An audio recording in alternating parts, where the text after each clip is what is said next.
That intimidation, that war on Ukraine's soil would keep Warsaw frozen in fear. Moscow believed its missiles, its threats, and its shadow war would be enough. But they were wrong, because Poland did not cower. Poland prepared. And today, Poland is no longer just a neighbor watching the war unfold. It has become the front line of NATO. And standing with it, closer than ever before, are the soldiers of the United States of America. When Russian drones strayed too close, Polish jets roared into the sky. When Putin rattled his nuclear saber, Warsaw answered with new tanks, new missiles, and new fortifications. When Moscow spread fear, Poland spread steel. This is not the Poland of the Cold War, trapped behind an iron curtain. This is a Poland armed, defiant, and determined never to bow to Moscow again.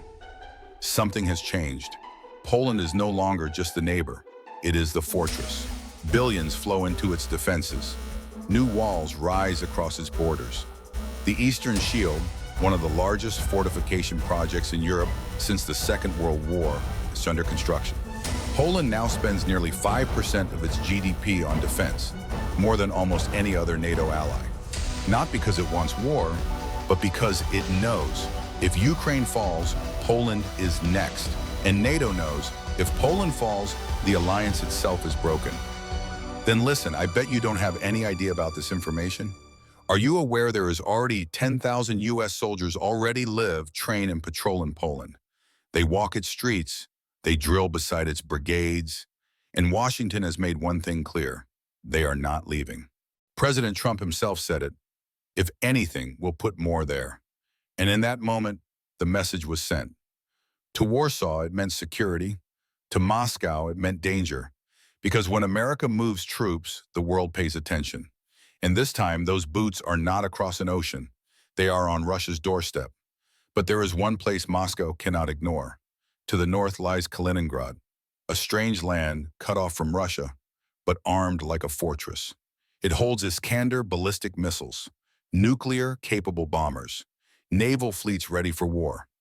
For decades, Kaliningrad was Russia's dagger aimed at the heart of Europe, a stronghold that made NATO nervous, a fortress that gave Moscow confidence.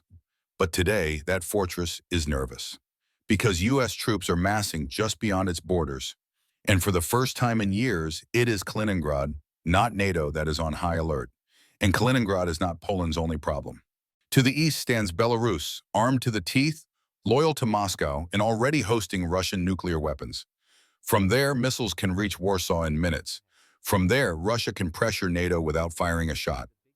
Poland is caught between two firestorms: Kaliningrad to the north, Belarus to the east. And yet, it does not bend. It builds. It prepares. Because Warsaw knows, if it does not hold the line, no one will. That is why Poland whispers of something once unthinkable: nuclear weapons.